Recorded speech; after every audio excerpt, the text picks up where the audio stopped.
بسم الله الرحمن الرحيم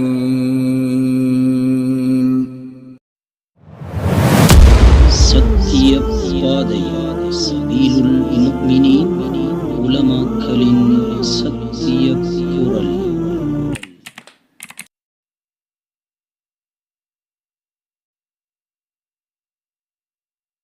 நபிகள் நாயகம் பாவத்துக்கே அப்பாற்பட்டவர். எந்த பாவமும் ரசூல் ஸல்லல்லாஹு அலைஹி வஸல்லம் செய்ய மாட்டார்கள் என்றா இதுதான் இஸ்லாத்துடைய நிலைப்பாடா? இப்படிதான் இஸ்லாம் சொல்லிச்சா? ரசூல்லா பாவத்துக்கு அப்பாற்பட்ட மனிதராகத்தான் இஸ்லாம் காட்டிச்சா? எந்த அளவுக்கு இவர்கள் தவறான ஒரு அக்கீதாக்கு மாற்றமான வழிகட்ட தரீக்காக்களுடைய கொள்கைகளை உள்வாங்கிக் கொண்டு பேசுகிறார் என்பதை பாருங்கள். நபிகள் நாயகம் ஸல்லல்லாஹு அலைஹி வஸல்லம் அவர்களை பாவத்துக்கு அப்பாற்பட்ட ஒரு மனிதராக சித்தரிப்பது இஸ்லாமிய அடிப்படைக்கு மாற்றம், இஸ்லாமிய கொள்கைக்கு மாற்றம், அல் குர்ஆனுக்கு மாற்றம். இதை இவர்கள் கொஞ்சமும் கூட புரியாமல் நபிகள் நாயகம் பாவத்துக்கு அப்பால் பட்டதாக முன்வைக்கிறார்கள். அதே நேரத்தில் ரசூலா பாவமே செய்யாதவர்களா? எந்த பாவமும் ரசூலாவுக்கு நிகழாதா என்று கேட்டால், அப்படி பாவங்களுக்கு அப்பால் பட்டவராக தூய்மையாக்கப்பட்டவராக நபியை கருதுவது, நபியை நினைப்பது அல் குர்ஆனுக்கு மாற்றமாக இருக்கிறது. அல்லாஹ் தஆலா சொல்வதை நாங்கள் பார்க்கிறோம். அதே போன்று ஜைனப் ரலியல்லாஹு அன்ஹா அவர்களுடைய அந்த திருமண விஷயத்துல ரசூல் ஸல்லல்லாஹு அலைஹி வஸல்லம் அவர்கள் சொன்ன தீர்ப்பு சம்பந்தமாக அல்லாஹ் தஆலா சொல்கிறான்,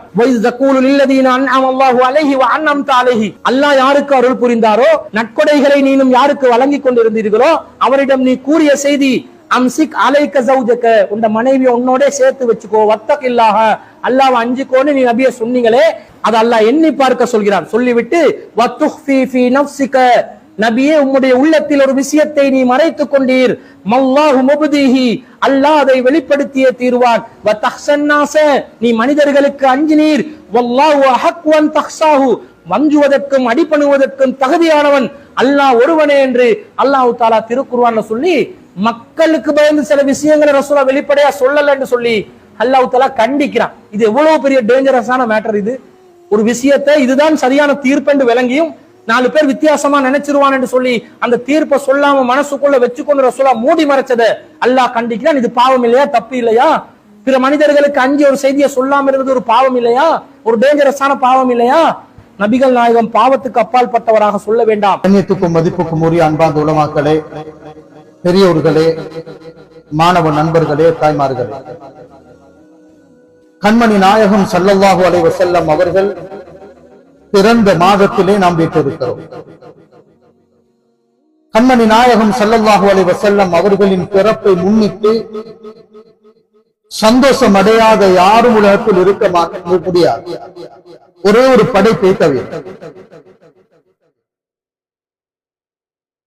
இப்னு அபி ஹாத்திம் ரஹ்மத்துல்லாஹி அலைஹி அவர்கள் கூறுகிறார்கள், கண்மணி நாயகம் ஸல்லல்லாஹு அலைஹி வஸல்லம் அவர்கள் பிறந்த போது ஷைத்தான் தன்னுடைய தலையில் மண்ணை வாரி போட்டுக் கொண்டு சத்தமிட்டான், கவலையோட சத்தமிட்டான். அந்த இப்லீஸ் இவனை தவிர அன்று கண்மணி நாயகம் ஸல்லல்லாஹு அலைஹி வஸல்லம் அவர்கள் பிறக்கும் பொழுது முழு உலகமுமே சந்தோஷத்தால் மூழ்கி கிடந்தது. அல்லாஹ் பல அற்புதங்களை வெளிப்படுத்தினார். கண்மணி நாயகம் ஸல்லல்லாஹு அலைஹி வஸல்லம் அவர்கள் பிறந்த மாதம் நெருங்கும் பொழுது அந்த இப்லீசுடைய பரம்பரையில் வந்தவர்கள் பல விமர்சனங்களை கண்மணி நாயகம் ஸல்லல்லாஹு அலைஹி வஸல்லம் அவர்களுக்கு முன்னால் வைப்பதற்கு ஆரம்பித்தார்கள். சில காலம் கூறிக்கொண்டிருந்தார்கள், நபி ஸல்லல்லாஹு அலைஹி வஸல்லம் அவர்கள் சாதாரண மனிதர். ஆனால் அல்லாஹ் தஆலா அன்பு முஸ்தபா ஸல்லல்லாஹு அலைஹி வஸல்லம் அவர்களுடைய அந்தஸ்தை உயர்த்தி கொண்டே செல்கிறார். யாருக்கும் வார்த்தைகளால் அவர்களுடைய அந்தஸ்தை குறைத்து விட முடியாது. நபி ஸல்லல்லாஹு அலைஹி வஸல்லம் அவர்கள் மனிதன் என்பதில் எந்த சந்தேகமும் இல்லை. ஆனால் சாதாரண மனிதனே அல்ல, மனித புனிதர். அது தனியொரு தலைப்பிலே பேசப்பட வேண்டும். அதற்கு பிறகு கண்மணி நாயகம் ஸல்லல்லாஹு அலைஹி வஸல்லம் அவர்களுடைய பெற்றோர்கள் நரகவாதிகள் என்ற ஒரு கூட்டை ஆரம்பித்தார்கள். நஊது பில்லாஹி மின்ஹு. இந்த வருடம் புதிய ஒரு அப்டேட், புதிய ஒரு இறக்குமதி. நான் நினைக்கிறேன் இலங்கை மக்களுக்கு இது புதிய ஒரு தகவலாக இருக்கலாம். கண்மணி நாயகம் ஸல்லல்லாஹு அலைஹி வஸல்லம் அவர்கள் சாதாரண மனிதன் என்பதை தாண்டி அவர்கள் ஒரு பாவி என்ற வார்த்தையை முன்வைக்கிறார். நபி ஸல்லல்லாஹு அலைஹி வஸல்லம் அவர்கள் செய்த பாவத்தின் பட்டியலை வெளியிட்டிருக்கிறார். சுப்ஹானல்லாஹ். அஹ்லு சுன்னத் வல் ஜமாஅத்துடைய அகீதா, நபிமார்கள் ரசூல்மார்கள் பாவத்தை விட்டும் பாதுகாக்கப்பட்டவர்கள்.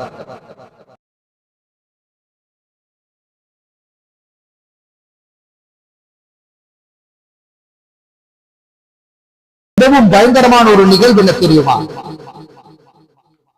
وَإِذْ تَقُولُ لِلَّذِي أَنْعَمَ اللَّهُ عَلَيْهِ وَأَنْعَمْتَ عَلَيْهِ أَمْسِكْ عَلَيْكَ زَوْجَكَ وَاتَّقِ اللَّهَ وَتُخْفِي فِي نَفْسِكَ مَا اللَّهُ مُبْدِيهِ وَتَخْشَى النَّاسَ وَاللَّهُ أَحَقُّ أَن تَخْشَاهُ. அல்லாஹ் தஆலா இந்த வசனத்தில் தெளிவுபடுத்துகிறான். சூரத்துல் அஹ்ஸாப்ல வருகிறது. ஸைனப் ரலியல்லாஹு அன்ஹா, ஸைனப் பின்த் ஜஹஷ் ரலியல்லாஹு அன்ஹா, நபி ஸல்லல்லாஹு அலைஹி வஸல்லம் அவர்களுடைய மாமியின் மகள், அவர்களுடைய மாமியின் மகள். இந்த மகள் இந்த பெண்ணை ஸைத் இப்னு ஹாரிஸா ரலியல்லாஹு அன்ஹுக்கு நபி ஸல்லல்லாஹு அலைஹி வஸல்லம் திருமணம் பேசுகிறார்கள். ஆனால் ஸைனப் ரலியல்லாஹு அன்ஹா அந்த திருமணத்திற்கு சம்மதிக்கவில்லை. உயரிய கோத்திரத்தை சேர்ந்தவர்கள், கண்மணி நாயகம் ஸல்லல்லாஹு அலைஹி வஸல்லம் அவர்களுடைய குரைஷி ஹாஷிமி வம்சத்தை சார்ந்தவர்கள், அவர்கள் சம்மதிக்கவில்லை. அல்லாஹ் அல் குர்ஆன்ல தெளிவுபடுத்துகிறான். وَمَا كَانَ لِمُؤْمِنٍ وَلَا مُؤْمِنَةٍ إِذَا قَضَى اللَّهُ وَرَسُولُهُ أَمْرًا أَن يَكُونَ لَهُمُ الْخِيَرَةُ مِنْ أَمْرِهِمْ. அல்லாஹ் குர்ஆன்ல கூறுகிறான், எந்த முஃமினான ஆணுக்கோ பெண்ணுக்கோ அல்லாஹ்வும் ரசூலும் தீர்ப்பு சொல்லிவிட்டால் அதற்கு மாற்றம் செய்யும் அதிகாரம், உங்களுடைய சம்பந்தம் அந்த இடத்தில் முக்கியம் அல்ல. அல்லாஹ்வுடைய கட்டளை, ரசூலுடைய கட்டளைக்கு நீங்கள் அடிபணிந்தாக வேண்டும். அவர்களுக்கு மாற்றம் செய்யாமல் இருப்பது உங்களுடைய ஈமான் என்பதாக குர்ஆன் தெளிவுபடுத்துகிறது. உடனே ஸைனப் ரலியல்லாஹு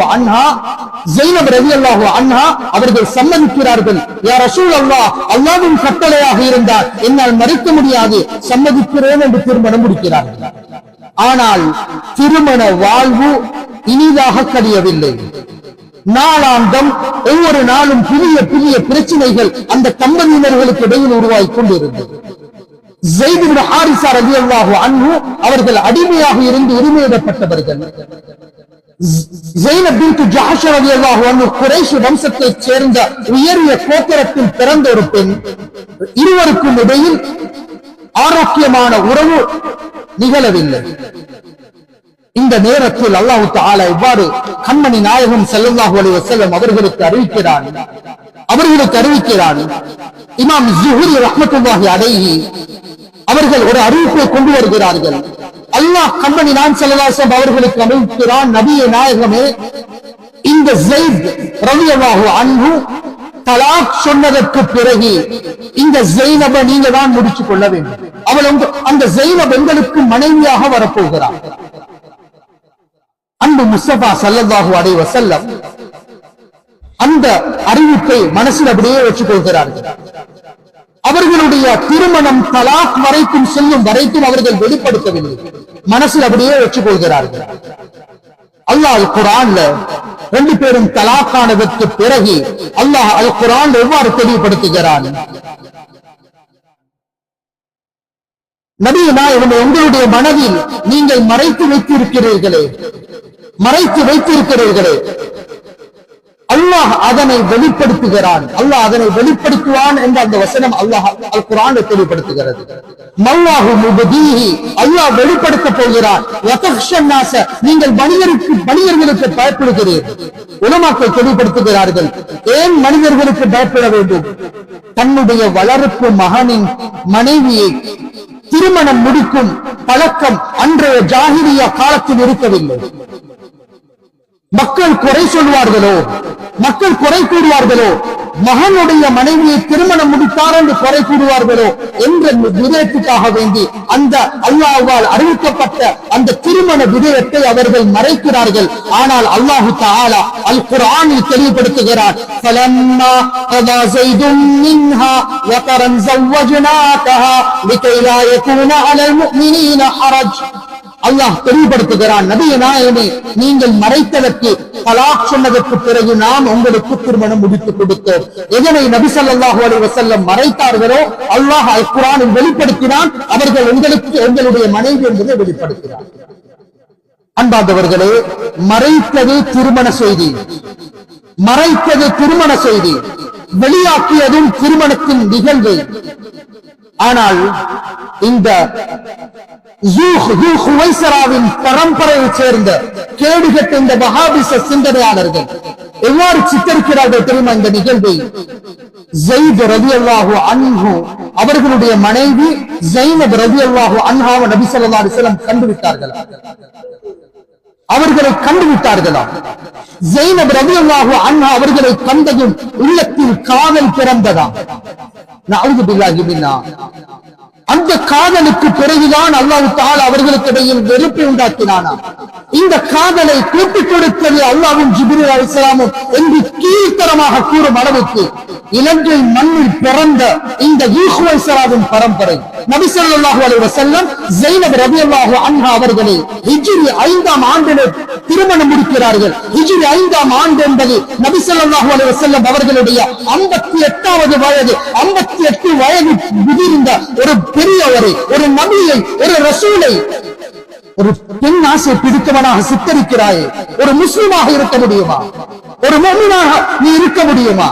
குர்ஆனுடைய வசனத்தை குர்ஆன் எவ்வாறு கூறுகிறதோ, சஹாபாக்கள் எவ்வாறு விளங்கினார்களோ, தாபிஈன்கள் எவ்வாறு தெளிவுபடுத்தினார்களோ அதற்கு ஏற்றாற்போல் நீ விளக்கப்படுத்தாமல் அந்த யஹூதி நசாராக்கள் அவர்களுடைய மாற்றப்பட்ட பைபிள்களிலே அவர்களுடைய நபிமார்களையும் ரசூல்மார்களையும் கீழ்த்தரமாக சித்தரித்ததை போன்று எங்களுடைய உயிரிலும் மேலான கண்மணி நாயகம் ஸல்லல்லாஹு அலைஹி வஸல்லம் அவர்களுடைய மேனியில் ஒரு தூசி கூட விழுவதற்கு இடமளிக்க மாட்டோம். அது எங்களுடைய ஹபீப். அல்லாஹ் அவர்களை பார்த்து நல்லவர் என்று சொல்லி கூறியதற்கு பிறகு, சாலிஹானவர்கள் என்று கூறியதற்கு பிறகு, அல்லாஹ்வால் தேர்ந்தெடுக்கப்பட்டவர்கள் என்று கூறியதற்கு பிறகு அவ்வளவு ரசூல்மார்களும் அவ்வளவு நபிமார்களும் அவர்கள் பாவங்களை விட்டு பாதுகாக்கப்பட்ட மஅசூம்கள் என்பதுதான் அஹ்லுஸ் சுன்னத் வல் ஜமாஅத்துடைய அகீதா.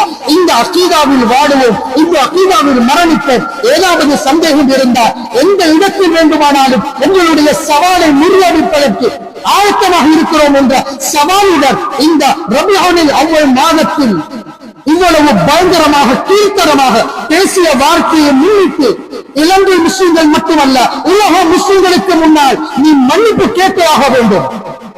இது உலக முஸ்லிம்களோடு வழங்கும் சவால் என்பதை இந்த இடத்திலே நாம் நினைவு கூற வேண்டும். அல்லாஹு தஆலா கண்மணி நாயகம் ஸல்லல்லாஹு அலைஹி வஸல்லம் அவர்கள் மீது உண்மையான நேசம் கொண்டவர்களாக, பாசம் கொண்டவர்களாக எந்த அந்தஸ்தில் அல்லாஹ் கொடுத்தானோ அதே அந்தஸ்துடன் அவர்களை நேசித்து அவர்களுடைய முகத்தில் அவர்களை பார்க்க வேண்டும்.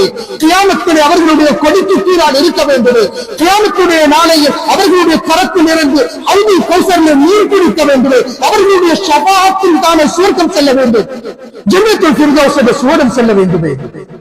அல்லாஹ் தஆலா நம் அனைவர்களுக்கும் கண்மணி நாயகம் ஸல்லல்லாஹு அலைஹி வஸல்லம் அவர்கள் மீது உண்மையான நேசம் கொண்டவர்களாக, அவர்களுடைய ஆஷிகீன்களாக வாழ்வதற்கு தௌஃபீக் செய்வானாக. வ ஆகிரு தஅவானா அல்ஹம்துலில்லாஹி ரப்பில் ஆலமீன்.